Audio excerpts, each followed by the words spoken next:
Welcome. Let's get started. So today we're actually going to try and squeeze in two topics. I was hoping to do three topics in the last two lectures, and we only got through one of them on Wednesday, so we'll try and do two today, but it's okay. I took some slides out. It'll be good. So we're talking about both vectors and multi-threading. So remember from earlier, just some slides from last time, we said there's, these kinds of parallelism. We've focused on ILP so far. We were changing gears, looking at DLP, data level parallelism with vector, and we'll start with that one right away. And then we're going to follow it up immediately afterwards with TLP, or thread level parallelism.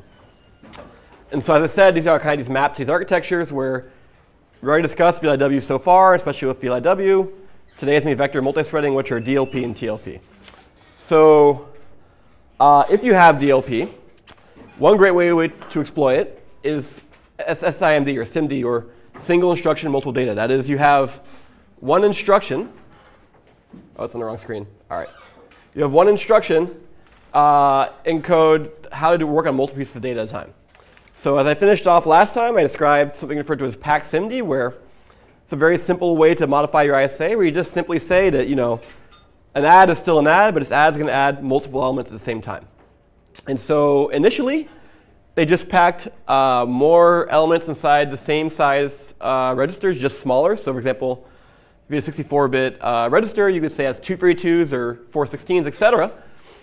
But eventually, as the extensions got more popular, they actually started making wider registers for these. So for example, Intel AVX introduced 128 and then 256-bit registers, and then the rest of it got bigger as well. This is pack SIMD. This is kind of a very straightforward way to do data level parallelism, but there's a few issues. And so actually, we're going to talk about vector, which is a much older concept. It first was pioneered in supercomputers. In particular, the Cray 1 kind of is the embodiment of this. And so you may have heard of Cray before. Cray is probably one of the most famous supercomputer designers of all time. This is Seymour Cray standing next to a Cray 1. So you may know it's actually a computer next to him. It's a very unusual shape. In late 1970, this was actually cutting-edge technology. This weird configuration was done actually for reducing wire length. So I don't know if you can see it, but it's kind of like a semicircle shape. And so that way, the things that need to be close to each other are kind of an inner ring in a circle. And the things that can be far away are kind of spreading out. And so actually, even under the chairs, these seats here, it was meant to be kind of a lobby piece. It was also both a computer and as well as the furniture for your lobby. It was kind of the intent. It was free on cool, so you probably actually didn't want to get too close to it. But that was the original one, right? So vectors, what are they? Well, it's kind of this wonderful way of computing, which you can kind of think of it as almost like the a more elegant computer from a more civilized era, right? It's an old idea that's coming back. And so the idea is you're going to, instead of having just single instruction, single data, you're going to do SIMD, but you're going to do it in a much more clean manner. So what is that clean manner? Well, you're going to have two kinds of registers in your machine. You're going to have the scalar registers, like before. You're used to these. But now we're going to add on these vector registers. And for a given machine, your vector register length will be varied, right? You'll say it's a machine with 32 length vectors or 64 length vectors. But now here's the key distinguishing feature of a vector machine from just a simple pack SIMD. It has additional field, the vector length register, or VL. So why is this VL so critical? Well, it actually determines how long the vector is. So even though you may have the capacity for, let's say, 32 elements, you aren't necessarily obliged to use all 32. If sometimes you only need 17, for example, you can set the VL to less than 32. You can set it to 17, and that'll be the effect you have on the machine. So the computer will then act as if the vector is only 17 elements long, and it's much simpler. So much like the SIMD case, how does it actually perform arithmetic? It's just kind of like adding two vectors or arrays from your algebra class. So element by element, it goes through and performs the operations. So in a simple vector-vector add, or VAdd, you have two vector registers given, V1, V2. You add them together and you get V3. And so, element 2 of V1 is added on to element 2 of V2 to get element 2 of V3, for example, right? So the computation is, explicitly parallel, right? These are different values working on each other. And so that's just simply how to do things in registers. But you also, of course, can get things in and out of memory. So in the beginning, you can think of it just as load and store. So you say, OK, well, I have, let's say, 32 elements in my vector. So I'm just going to read 32 words contiguously from memory into that vector. So that's the vector load. But you also, of course, can do a store. the slide here is actually showing a slightly more advanced form. There's actually quite a few vector memory operations. And so one of them is referred to as a strided load. So perhaps you do want to get multiple values, but rather than being every consecutive word, you want every other word. So that would be considered a strided load. So in this case, they have a stride, and that can be set by another register. We'll come back to some of these ideas. So how does this actually play out? Let's look at some examples. So let's say, for example, you want to simply just add two arrays, right? So this should look kind of like the vector form we had earlier, so hopefully it should be pretty familiar. How does this look in risk assembly? Well, you have to, it's a loop. You got to load the number of iterations, 64 in. You have to load both of the elements, perform the add, store the element back, and then bump 3 pointers, move the loop index, and repeat. So OK, that's straightforward. How does this express on a vector machine? Well, on the vector machine, you're going to load in the length. You're going to say, I want the vector length to be the number of iterations. In this case, our hypothetical vector machine is able to support a vector length of 64. So we're going to keep going, and we're simply going to load in the data we want, add it, and then store it, right? So even though it's only a handful of instructions, because these instructions are processing 64 elements at a time, we get the same effect, right? And so we should also remind ourselves that here, even though the vector code looks shorter in terms of raw instructions, realize that this scalar code is going to repeat 64 times, right? So that's a lot of instructions fetched, decoded, et cetera, versus the vector code is much smaller. So we have far fewer instructions per element processed. In this case, one instruction can code the operations on 64 elements. So how does it actually look in hardware? Well, we're going to have a few things, right? So we're going to need to have our vector registers. In this particular Cray1 design, they're 64 elements long. Then, of course, there's the memory. There's a lot of shared hardware over here. There's a little bit of extra complexity in here, but the main point to talk about is just that really the interest is in the vector. There's a scalar processor supported. This platform also has different registers for addressing and integer arithmetic. They're a little bit different you might have seen before, so I'm going to skip over those. So why are people so excited about vectors? Well, number one, hopefully I've convinced you is compact, right? If you have data parallel operations, this is a very short way to say add these things or do this operation on these elements. And so from the processor's point of view, these are also really cool because it tells you a few things. It tells them, when I say these instructions are vectorized, I'm not just telling the processor they're independent. I'm actually telling these instructions use the same function unit, which may sound like not a feature, but actually it is, right? Because that means they really can be done in parallel spatially, so it makes it much easier to schedule and plan and orchestrate. Because of this vector abstraction, element 2, you're going to have vector operations. Let's say you're considering just array index 2. They're all going to be touching array index 2. So array index 4 is not going to mess with that, right? So it makes it very easy to make this kind of very parallel, very independent hardware. And so it makes you can make some very, very parallel hardware very efficiently, especially going to memory, stride or strided, or actually strided. But what's even nicer about it is you have this really good compromise between implementation versus abstractions, right? So with vector, you express the code. You run different vector machines. The vector machines may have different size vectors possible inside the hardware. You don't need to recompile the code. Why is that not popping up? OK, there we go, great. However, so that's all right. So one binary can run multiple vector machines of different sizes. Don't need to change anything. If you're using PackSIMD, the SIMD instruction encodes how long it is, right? You have to keep recompiling for architecture. If you go from Intel AVX to AVX2, which doubles the length, you have to recompile to take advantage of it. Otherwise, you'll get that benefit. So it's really kind of a very nice way of expressing data parallel code. And because these things are independent, you can really go fast. And so, for example, we're looking at just zooming in on one little lane. What do we have? Well, if we're trying to add two vectors and get the third vector out, we know there's not going to be any bypassing, forwarding, stalls, load delays, and that kind of stuff. So we can really pipeline it aggressively. We can have a very high clock rate, really go crazy on the pipeline. And that's OK, because these things are parallel. So to kind of get that across, if I go back to the Cray 1 slide, does this tell us the number? This one probably does. Yeah, so here it says the processor, so remember, 1976, this processor was running at 80 megahertz. For those of you who maybe not be calibrated with historical machines, like the original Macintosh 1985 was 1 megahertz, right? So granted, this was a desktop PC versus a supercomputer, and this was built out of different technologies. This was built out of gallium arsenide rather than conventional silicon. But that still gives you an idea of the raw potential of this architecture. You can really pipeline like crazy and get extremely high clock rates. That's great. So you get spatial parallelism by having multiple lanes. We also can get really high clock rates from vector because you don't have to have as much bypass paths and such. So how does this actually play out? OK, let's say we're doing a vector add. I can do this with one lane. So I simply, I don't know if you can see, it was pretty small print, but you can see, I'm adding up, oh, sorry, that's the wrong screen. I'm adding up C0, C1, C2. So C3 is going to be A3 plus B3, C4 is going to be A4 plus B4, et cetera. Now, like I said, nice part about vectors, you don't need to recompile for different size machines. You can change the number of both the vector length as well as the number of lanes. So that's a 1-lane system. This is a 4-lane system.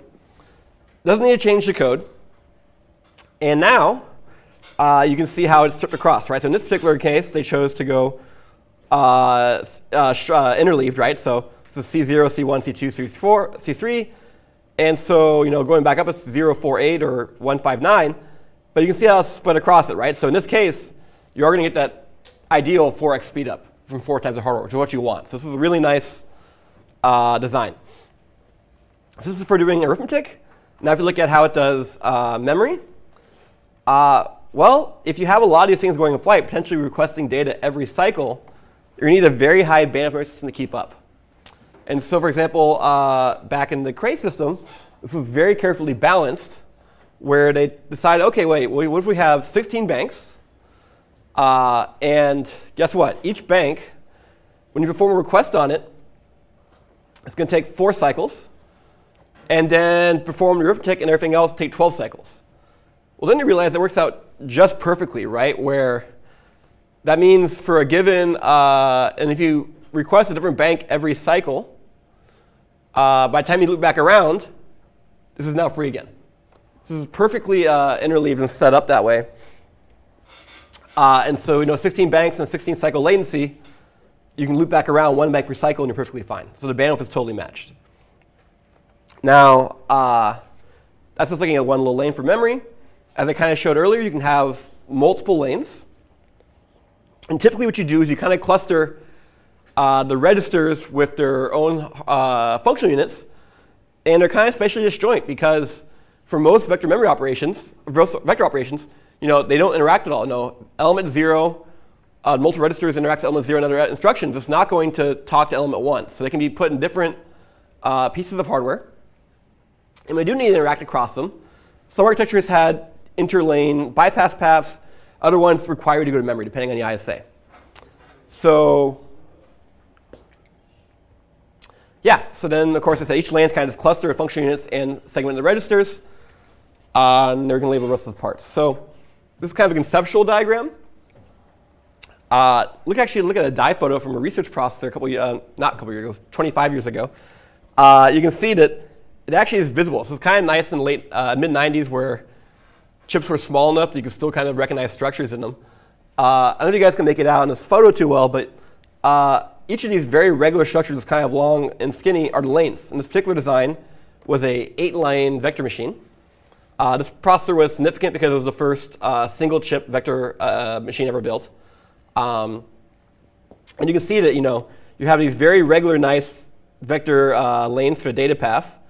And then there's a little vector stuff going on. What's the extra stuff? Well, there's a scalar control processor as well as a control logic. And that's kind of all the stuff up here. And yeah, so we can kind of overlay the information, just like we saw on the previous slide. We stripe everything across these lanes. In this case, there's 8 lanes. So when we interleave it, it's now going to go 0, 8, 16 within 1 lane in terms of how these elements are fit in there. And this particular machine, the vector length was 32. So vectors hopefully are starting to seem pretty neat, but maybe worried, well, seems like a pretty complicated thing to write code for, so how do I do it? Well, the good news is, most of the time, the compiler can do it automatically if your code is vectorizable. So sometimes code is not able to be vectorized. There's some things that make it really hard for it to do it. So in this case, where you're trivially adding two arrays, a good compiler doesn't eat it up, right? So it doesn't recognize, oh, wait, you're doing the exact same pattern repeatedly, right? And so, well, what do I want to do? Well, I can instead turn on a vector thing and recognize that across different iterations, you're doing the exact same thing. So I can group, iteration 0, 1, 2, 3, et cetera, all of those loads into the same vector load. Another vector load, and then a vector add, and a vector store. So I can group them together. So this is one of the things that technologies invented in the 80s and 90s, and vector machines were having their heyday. People kind of forgot about it because vector was less common in the 2000s. Vector is coming back now, and there's actually been some really good research in the intervening years to make it even more robust. So for the most part, vectorizing compilers do work pretty well. The biggest limitation is actually the language rather than the compiler. So for those of you who are C experts, you may know that like a C pointer can point to like anything. And so if I have two different arrays in C, two different pointers in C, it's scary for the compiler to know, do these pointers overlap? And that's what stops back vectorization. So if you're an HPC programmer, you always are using things like const restrict in your code. And that tells the compiler they're definitely independent. And when the compiler knows they're definitely independent, really easy to vectorize. This is perhaps also why a lot of people still use Fortran, believe it or not, even though it's a very old language, because the language semantics is such that you can't alias. And so vectorizing compilers in Fortran have historically done very, very well. OK, so how does a compiler actually go about vectorizing? Well, there's something called strip mining, right? So the issue is your machine's vector length may not be the same as the length of iterations you have in your code. So what do? You need to chop it up into vector-sized pieces, right? So this is called strip mining. And so it's, of course, unlikely to be the case that the number of elements in your vector length is also, it easily divides the array length, right? So let's say array length is n, vector length is 64, and we're going to assume that it's not a multiple of 64. So what you need to do is you need to first handle the remainder, which could be some odd segment which is less than 64. And then once you complete the remainder, from here on out, you're a non-multiple of 64. So how does this code actually look? Pretty straightforward, actually. So it's neat. So when you call this set vector length instruction, does that not show up for you guys? Okay, leave it there. I'm not going to touch it. OK. So the set VL instruction, what the CPU does, what the assembly does, is you request the vector length. And if that's greater than what the hardware can do, it's going to overwrite that register with the value it actually could do. So if I say I want, set VL 1 million, it's going to say, sorry, you're getting 64. That's fine, because you know what you got out of it, right? So from that information, the compiler can do the right thing. So what are we going to do? Well, first, we're going to do the remainder. So to find the remainder, we need to figure out how far we are from 64. So the easiest way to do that is to do n mod 64, which we can do with an and instruction by masking it off. OK. Then with that information, we're going to request a vector length with that length. And in this case, because it's less than vector length, we're going to be very confident it's going to fit inside the system, so we're fine. Now, we're going to keep going. So what happens? Well, we're going to do the load. We're going to load in the first array. We're doing a plus b, so we got to load in the first set. And then now we're going to add on, we're going to compute a's pointer for next time, right? So, well, how many vector elements do we do? Well, whatever x1 got set to by the set VL, right? So we need to adjust it by that. And of course, we're going to shift it left by 3. That's multiplying it by 8 because it's doing double word arithmetic here. OK. So now we've loaded in A, and we moved it by however long the vector ended up being. We're going to load B and move it by however long the vector ended up being. OK, now we just 2 vectors and 2 vector registers. So then we're going to add them together. Great. And then we're going to store them. And we also got to bump the pointer for storing. And now we're going to see how many elements we have left. So we're going to subtract off the number of elements we actually got in our vector versus the ones remaining. Now here's the interesting part. Now from now on, we're going to want to do unit 64. So now we're going to say we want 64 as a vector length. and then request it from the vector processor for next time around, and then we're going to branch. And so now next time we come around, we're going to be asking for vector lengths of 64. This is one way of writing the code. You could write it simpler and just make the vector system constantly handle the odd-size vectors, which you can do very elegantly. The reason why someone's had trouble doing it this way is that by having your vector loads being aligned to the vector length, which is 64, it's likely to be faster. Even on a scalar CPU, if your memory instructions are aligned, they tend to be faster than if they're misaligned. And so you guys can now appreciate that from seeing things like banking and caches that, for example, if your request strides 2 cache lines, even if you get a hit and you only use half that cache line, then you get a miss midway to get another cache line. So when possible, having things aligned is nice, and that's why this code goes through the trouble. Questions? Yeah? It seems like wouldn't it make an error on if your initial xn was exactly a multiple of 64, it's going to set it to 0 in the first loop through. You probably want to catch that. And then Yes, so it would not get the wrong answer, but it would be a wasteful, correct, right? It would do the first loop. It would do nothing because it would be a vector length of 0, and then it would get down there and come around. So you're right, that's not ideal, that corner case, but it's not going to be the wrong answer at least. so the semantics of a vector length of 0 is essentially no ups on a lot of the operations. Yes. Yes. Questions? Okay, I just checked like the risk. So there's nothing on the risk green sheet to have to do with vector stuff. So is that handled differently in risk? So vector is a architectural concept, right? It's a question of, does your ISA have a vector aspect to it, or is it a vector ISA? So in the case of risk, as a whole family of ISAs. So within the risk ISAs, the one I just showed you, T0, that was based on risk. So you can definitely put vector in a risk. RISC-V has a vector extension, right? So remember, RISC-V has the base ISA and then these various extensions for various things. The vector extension is not on the green sheet because they keep changing their mind on the vector extension. It's probably got about 4 iterations at this point. I wouldn't be surprised if it wasn't finalized in another year or 2. There's a lot of debate in committee about how to do it. To kind of paraphrase a lot of issues, how to do a classic one-dimensional vector is extremely well understood. That was not the point of contention. The point of contention is now that a lot of people who want to use vector want to use it for things like deep learning. They're now considering, well, what if we, instead of having vectors, had matrices, which for a handful of operations actually does do some pretty cool things. And so they're figuring out what's the right way to squeeze in 2D operations rather than 1D operations, which is a whole other can of worms because even the research community is not sure how to do that yet. But it's definitely interesting. But paraphrasing for now, 1D vector, which when people say vector ISAs, they mean 1D. Yeah, they exist. So the Cray ones are the old classic ones, and supercomputers were built that way for a long time. Then they kind of went out of fashion. In the late 90s, Japan built something called the Earth Simulator, which was the fastest computer in the world for a good 4 years. It was completely groundbreaking, and it was going back to vectors, and they won out. From then on, the only way you could buy vectors was from NEC and the SX line, the NX line of systems. They're really good at vector. And people kind of forgot about it. This PAX SIMD kind of emerged under desktop CPUs. Then SIMD got a lot bigger on CPUs due to GPUs, right? Because GPUs had all this ability to exploit data level parallelism. And so Intel, to catch up, started making their SIMD vectors longer and longer to try and catch up. And so now, your newest Intel processors have a 512-bit AVX, and then to try and catch up on that front. That's all on the Intel side.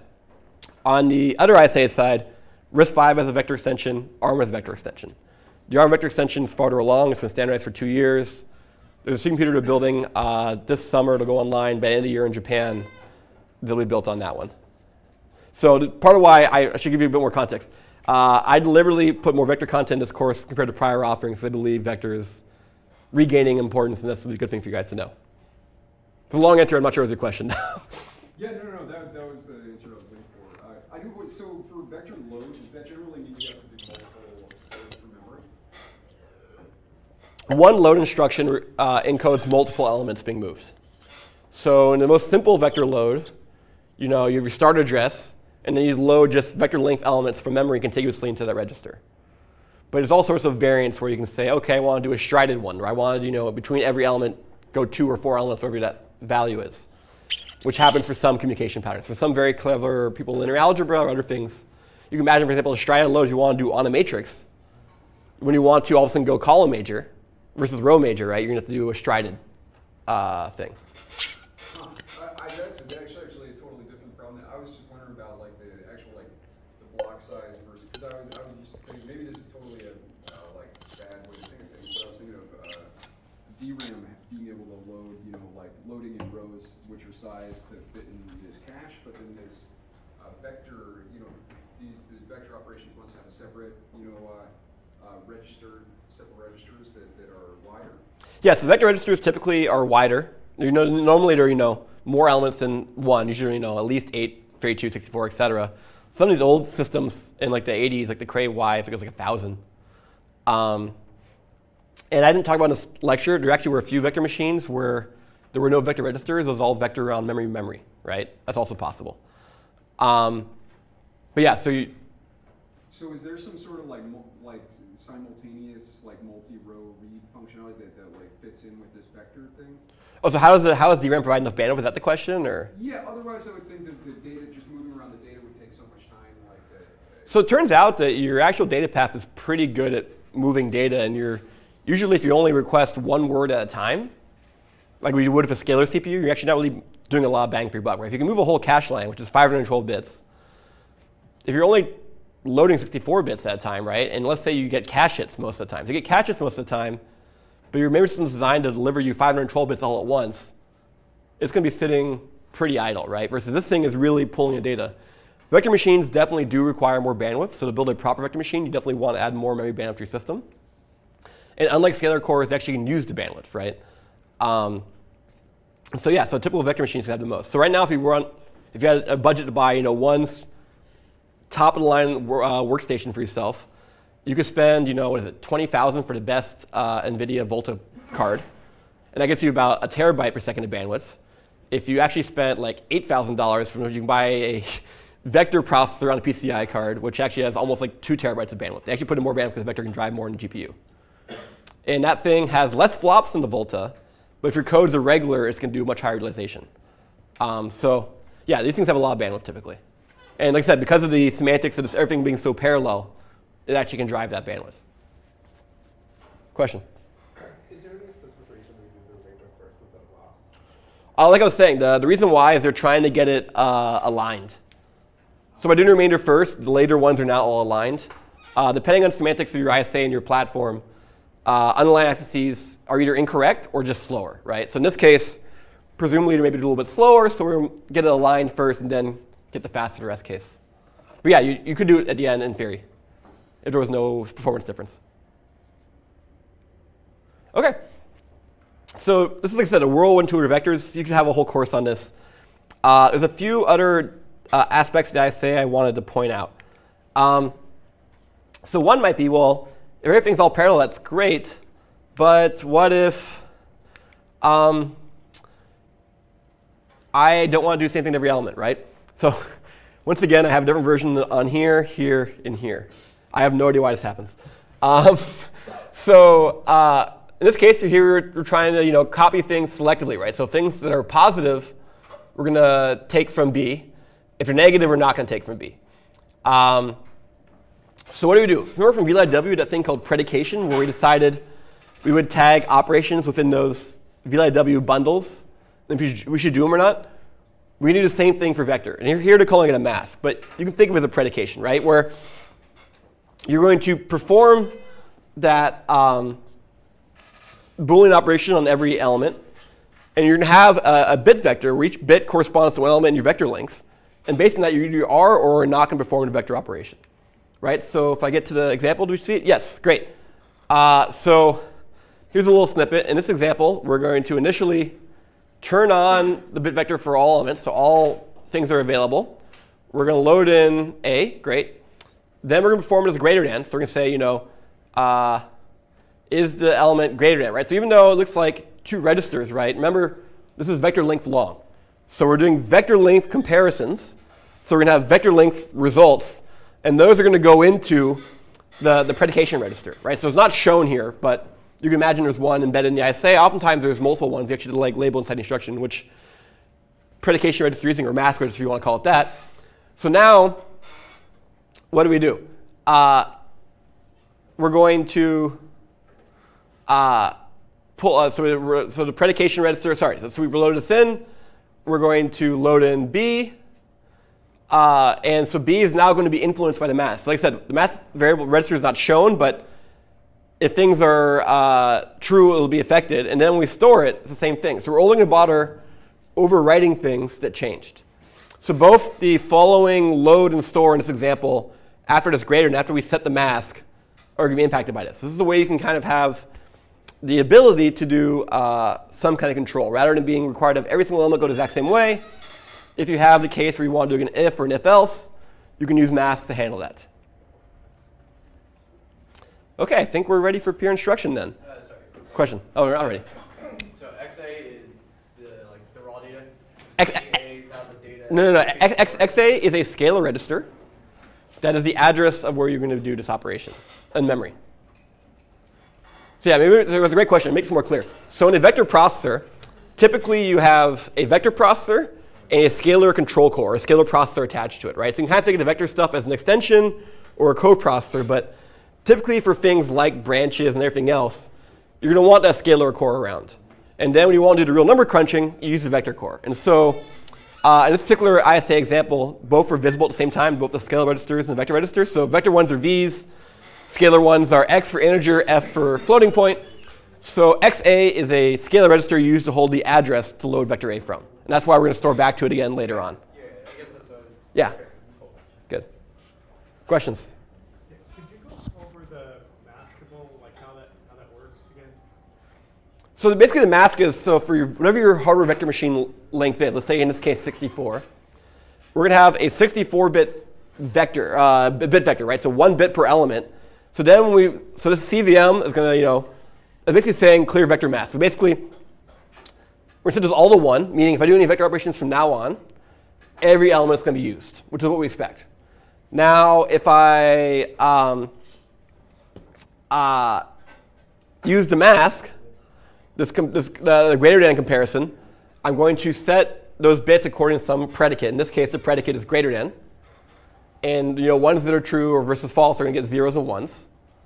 And then now that those are set, when I perform other vector operations, I'm going to check that value of that mask. And depending on how my ISA is encoded, whether one is do it or don't do it, you will or will not perform those operations. So for example, I think trying to read between the lines, this example here, they are assuming they're assuming 1 means doing things, right? Yeah. So 1 means do things, 0 means don't do things, and so you're going to turn all the ones on, and now you're going to set the ones where that's true, and the ones that are not true, you're going to set to 0. So you're going to kind of turn them off and filter them out.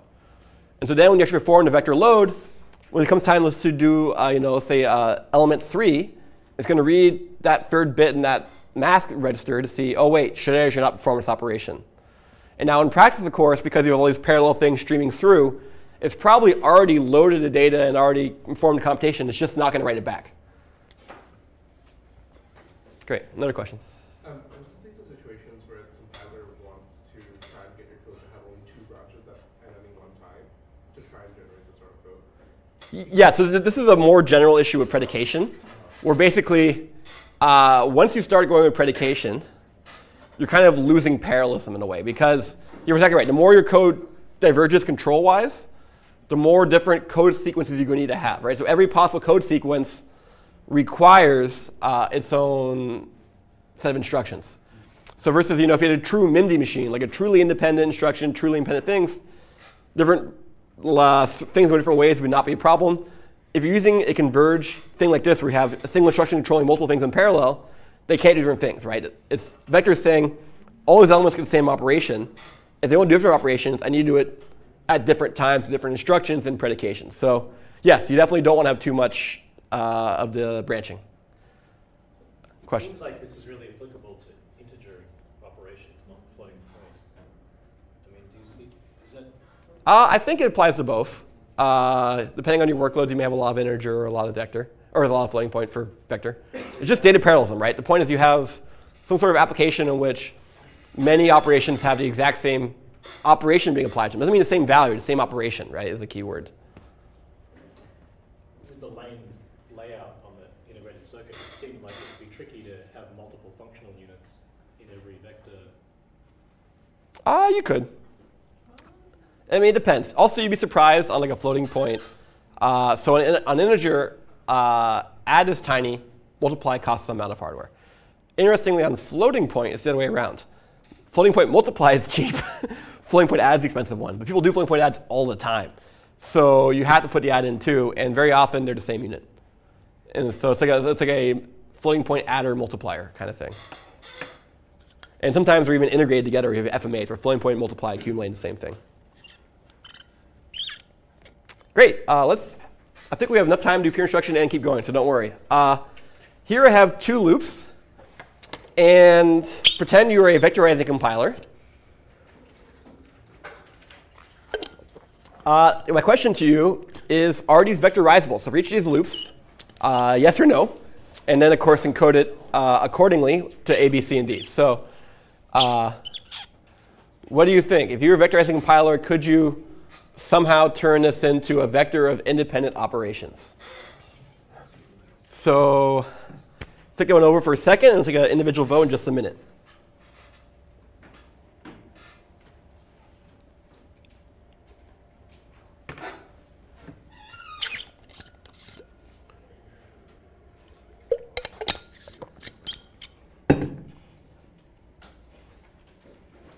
OK, let's get ready to vote for individually.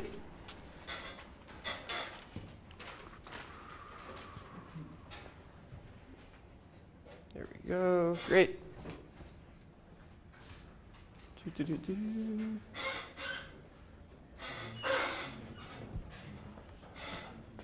All right, fantastic. How about you talk to your neighbors?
All right, let's take a second vote. I'm talking to your neighbors. What do you guys think?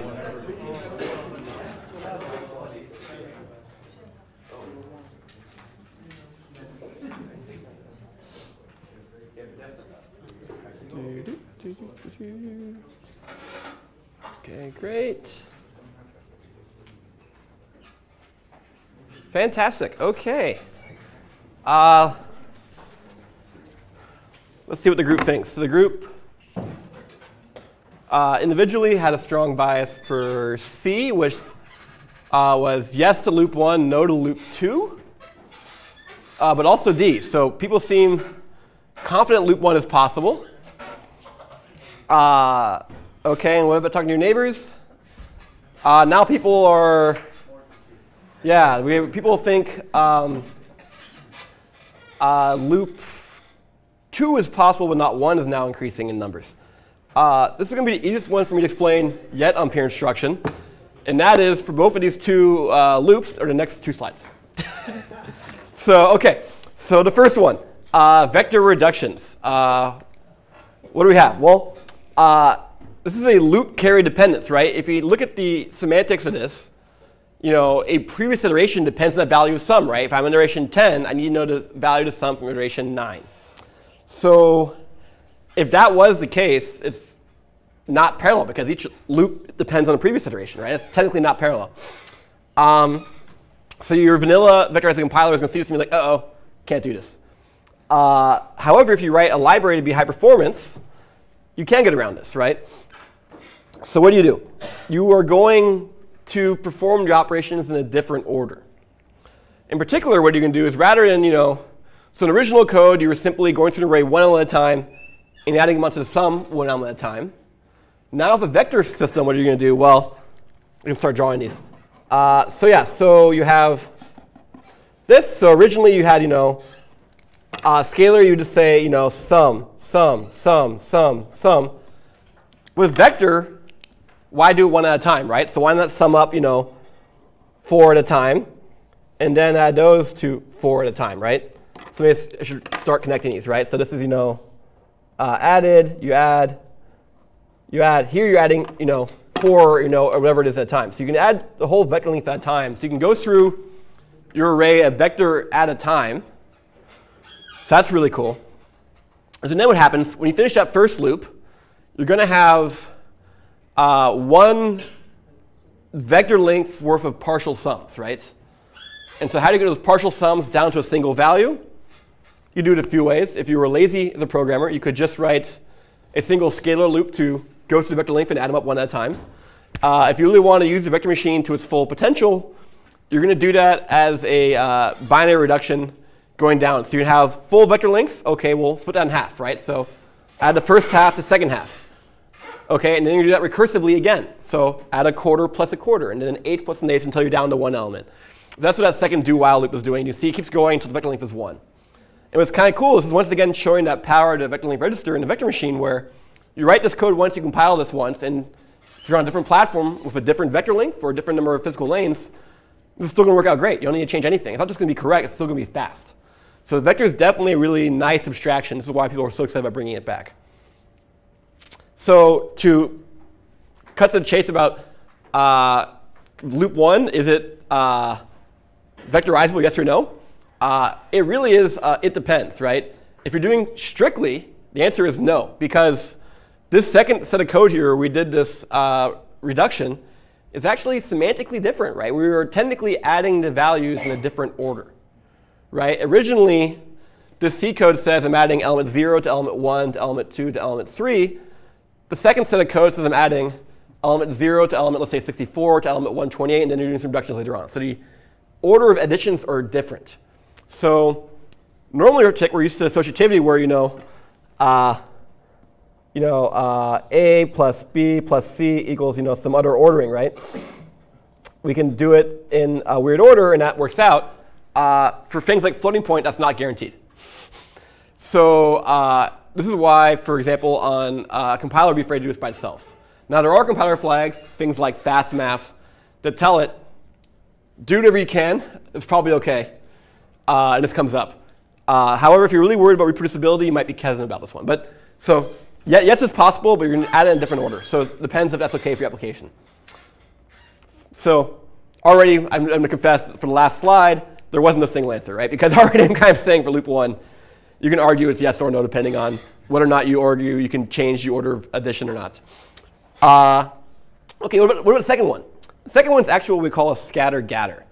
So the issue is, that's the wrong build order. OK, you have that exact same code snippet. So A of I, there's a storing location, that's fine. I'm reading B of I. But now, what is C of I? So C is reading, the location reading in C is from D, right? This is a layer of indirection, right? So it's kind of like I'm like reading an array of pointers. So how would I read an array of pointers?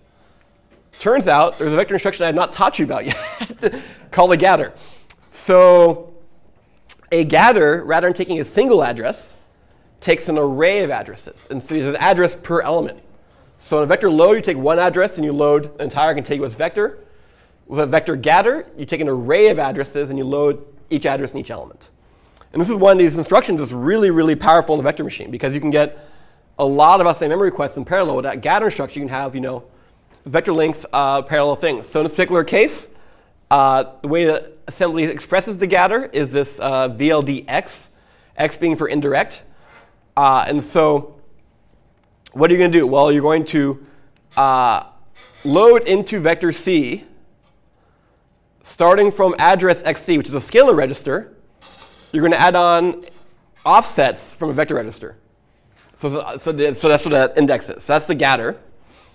And then, of course, for this code result, B is a regular vector load. We add these two vectors just like everything's normal. We store it just like everything's normal. Not shown, there's an equivalent thing to a gather, which is loading things in from those addresses. It's called a scatter, where you send it back out to abstraction. So you perform a store with an array of addresses, and you send out each element to each one of those addresses. Questions? It seems like this would be very stressful on the data cache if the data is not structured well. How did the Cray cope with that? Thanks. So the Cray had all these banks, and so that way, if you have all these gathers that you're hopefully not going to run into what's called bank conflicts. But most of the time, you're going to avoid each other, so you can access different banks, and you're OK. So yes, depending on how you design the vector machine, gathers work really well if your data is in a banked cache. If you're going to memory, you have to read a lot from memory. Now, a scalar CPU, if it has to read a lot of things from memory, it's also going to be in trouble too. So it's not like a uniquely weakness to a vector. However, yeah, if you have, ideally when you have these scenarios, you're doing some sort of operation on a reduced amount of data, so it's small to fit in cache, but then you can do it. But if not, you can just drive lots of memory. Some vector machines didn't even have caches. They just had lots of memory bandwidth, and it counted on the fact that if you're worried about memory latency, you just have longer vectors. That's why I have like million element vectors or 1,000 element vectors, because you can hide latency that way. And so some vector machines would rather spend the area on chip on longer vectors rather than cache. That's it's a common trade-off. But yeah, so gathers definitely can be stressful. That's true. OK, so then to wrap up on vector, so hopefully I've kind of seen you the flexibility vectors provides. And so simply those pack SIMDs I showed at the very beginning are really kind of much more limited, right? Where you're going to say, I'm going to do 4 elements every time, right? I can't control how long it is. I don't have these strided loads and stores, which are very common for things like matrices. I don't have scatter gather, which we just talked about. Some of the older Intel pack SIMD things like SSC and SSC2 required these things to be exactly at these boundaries. If you misalign it, you don't just get an exception. It kills your program, right? And it's actually a really silent failure. As a programmer, it's frustrating. Your code just dies. And it doesn't even tell you sake fault or anything. And it's really hard to solve those problems. It's annoying. The other problem is they're really short, right? They're 64 bits, 128 bits. And so in order to actually get any real throughput, you actually need to have multiple of these packed vector instructions going at a time. So as a result, the newest AVX systems actually have the ability to do 2 or 3 AVX instructions at a time. And so they really have a lot of bandwidth. And also, of course, Intel increased the vector length to 512 bits to match the size of their cache blocks. So you can get these whole cache blocks in at a time. You can really start cooking. And in general, as Intel's made more and more of these extensions, originally with SSC, SSC2, SSC3, SSC4, SSC41, 42, 43, then AVX, AVX2, AVX 512. So now we're at AVX 512. And so you keep hearing all these different extensions. The reason why is every time you want to change the vector length, every time you want to add more things, you had to keep adding a new ISA extension, recompile your code, rewrite your code. It was painful. With vector, you could have done that all at once, right? So like I said, there's the ARM scalable vectors. SVE is the one that's going on the supercomputer in Japan. It's going to be coming in the US supercomputers, which are going to be announced in about 2 years. And RISC-V, of course, has their own vector extension. But even the Intel-based pack SIMD is looking more and more vector link over time. It's getting more and more predication support. So a lot of the critiques at the top of the slide kind of apply more to the older pack SIMD. So is AVX vector or SIMD? Or pack SIMD? It's pack SIMD. But it has more vector-like than before. I mean, for me, the real qualifying feature is this vector link register. So the reason why I say it's got more similar, so AVX2 introduced scatter gather to AVX. So now you have scatter gather, which is pretty cool. And then AVX 512 introduced full predication. So now you can predicate every single field. And so if you want to do only 4 elements, you have to manually set the predicate register to do that rather than setting a vector link register to do that. So like I said, the AVX trajectory is heading towards a pure vector, but it's not having vector link register. But a vector link register makes it much easier to express things and reason about things. More questions on vector?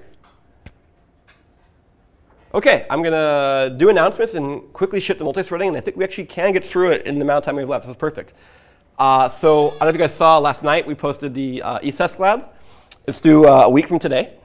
Hopefully, it shouldn't require too much time for you personally.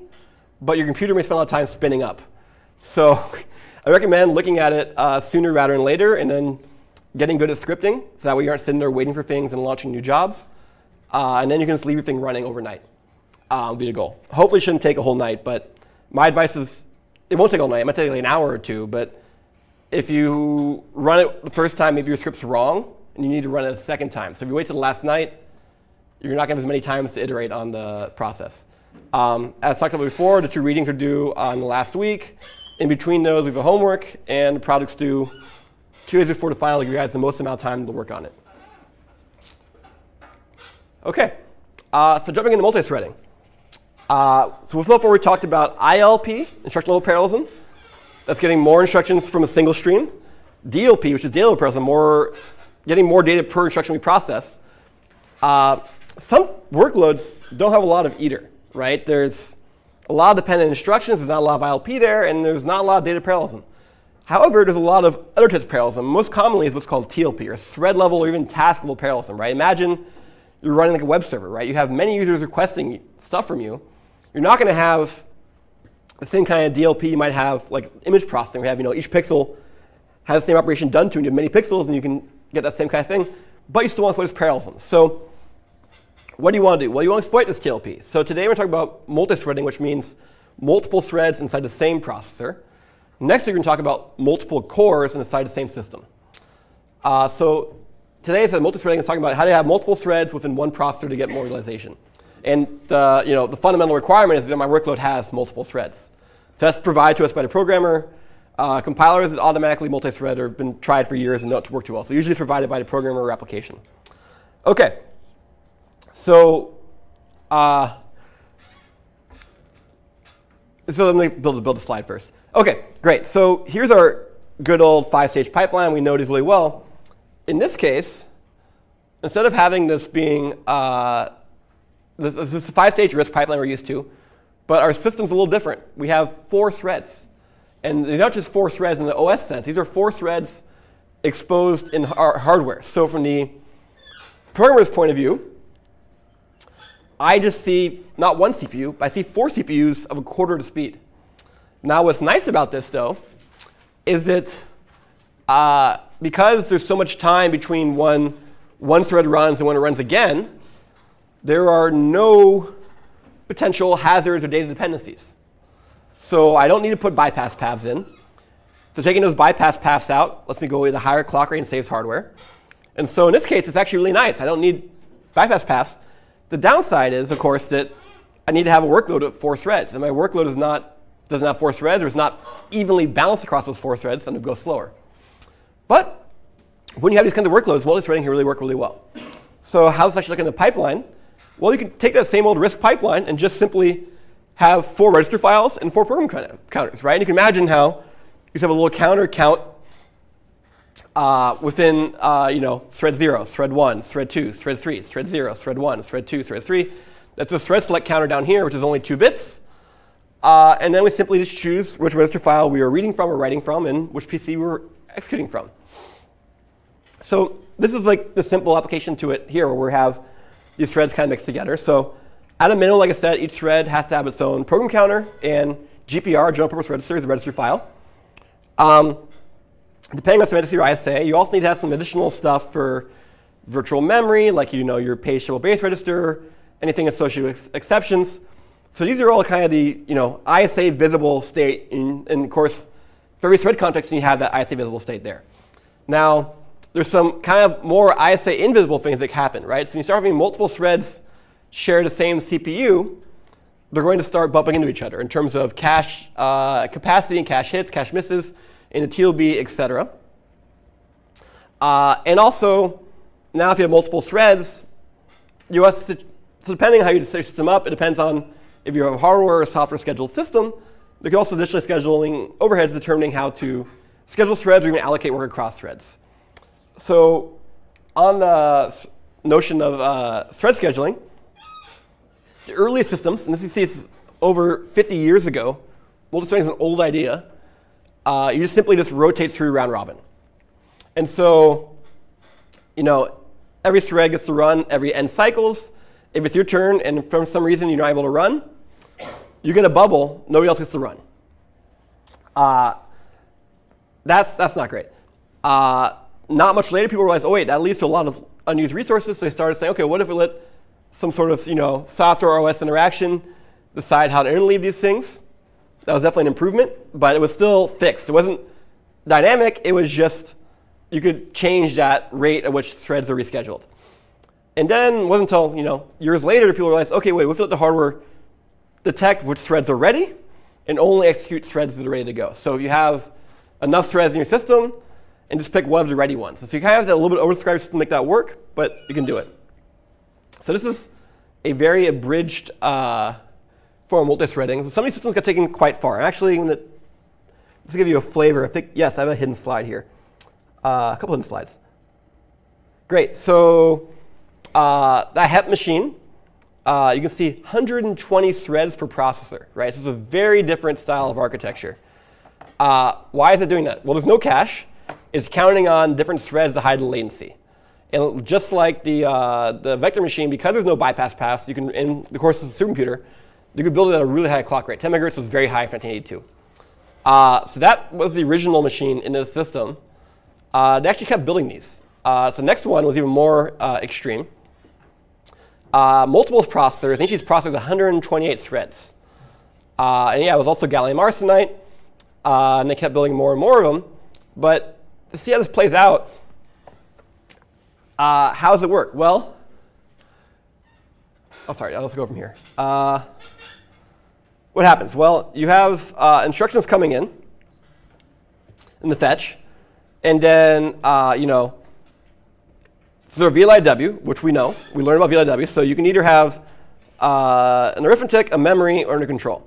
Okay, so for arithmetic, you just set it off and it does whatever it's going to do. For control, it does what it's going to do. For memory, it tries to go to memory, right? And so because it's a multi-processor system, it's potentially going around this big network trying to find data you want. And if it succeeds in performing what it wants, it comes back to you, and eventually it tells that processor, hey, that thread completed that instruction with its memory operation, so thus it's ready for the next thing. If, however, data wasn't available by its time slot, it's going to come back around and retry.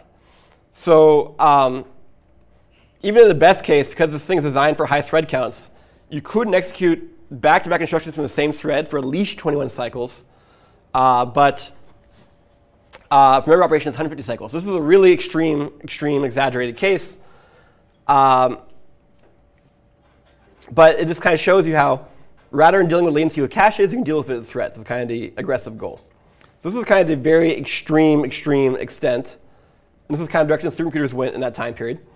For regular systems, it actually took a much less aggressive approach. And yeah, we can calculate the effective registry rate. I'm going to skip past that.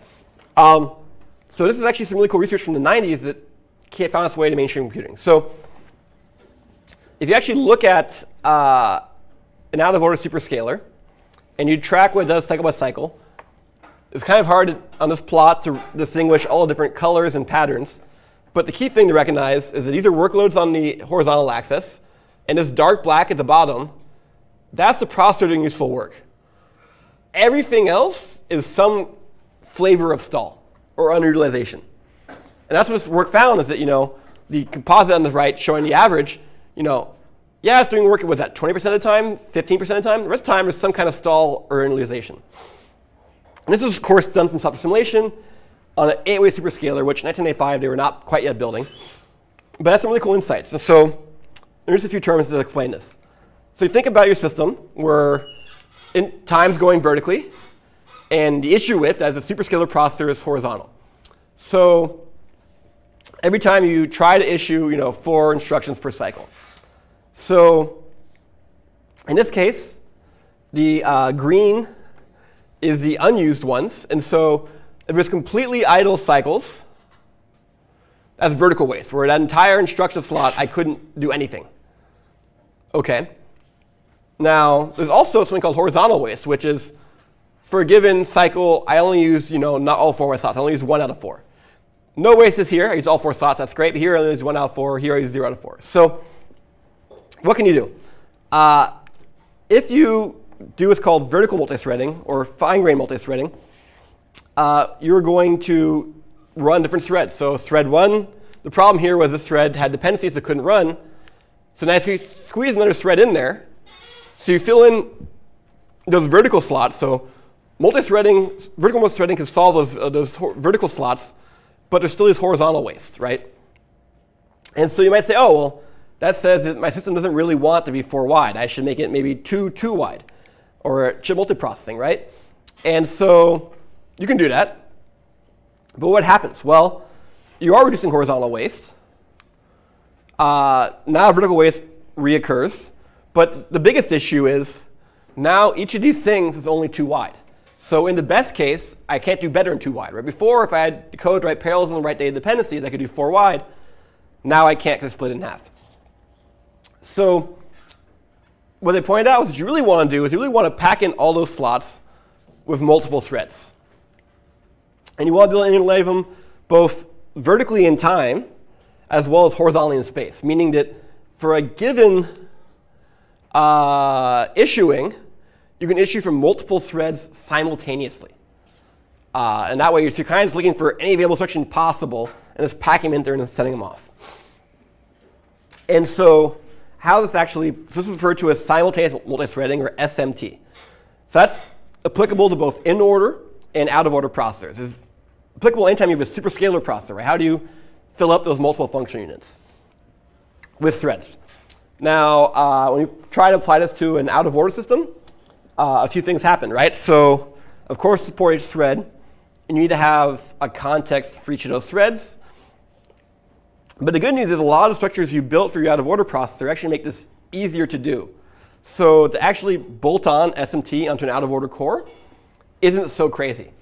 For example, realize that even though you have multiple threads, they can share the same pool of physical registers. They just have different rename tables, for example.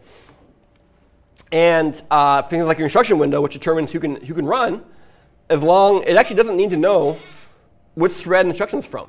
It just needs to know that those physical registers are available and the unit's available. It doesn't actually need to know that this is T2, this is T3. It just needs to know that this instruction depends on these 2 physical registers, and those 2 physical registers are available, it can run. And what's nice about that is depending how you design this, you get this continuous performance where if one thread is the only thing running or is running very wide, it can use the whole machine. But if you have multiple threads, you can fill in these slots. So they kind of show that visually, right? If you have a lot of TLP, a lot of thread level parallelism, you can just pack them all in there and get really high utilization. That's great. But if you have low utilization TLP, in this case, the green's misleading. I'm going to try and fix that on the slides. It should be clear to show it's empty. That one thread can still go 4 wide when it can. So that's great. So this was an idea proposed by academics in the mid-90s, instantly partnered up with Intel with a lot of great research. And so it came out in the Pentium 4. And Intel, of course, had changed the name from SMT to hyperthreading because they always had to have a marketing name. So it turned out that it really didn't cost a lot of die area. It didn't really hurt the clock rate much. But performance wasn't that big. It was kind of modest. And so I'm going to have to skip through to get these slides at the end. But here's the actual speed-up numbers. Yeah, the speed-ups are actually pretty modest. 10%, 5%, 3%. What's going on is that it turns out a lot of the benefits that SMT can exploit is actually exploited already by out-of-order. So when they did some of the research academically, they were doing SMT on 8 wide in order. And because they were in order, they couldn't issue as much as they would have liked. The out-of-order gives you more flexibility in what instructions you can issue because you're doing things out of order. And so it kind of filled in more of those slots. And so there was less to be gained from hyperthreading.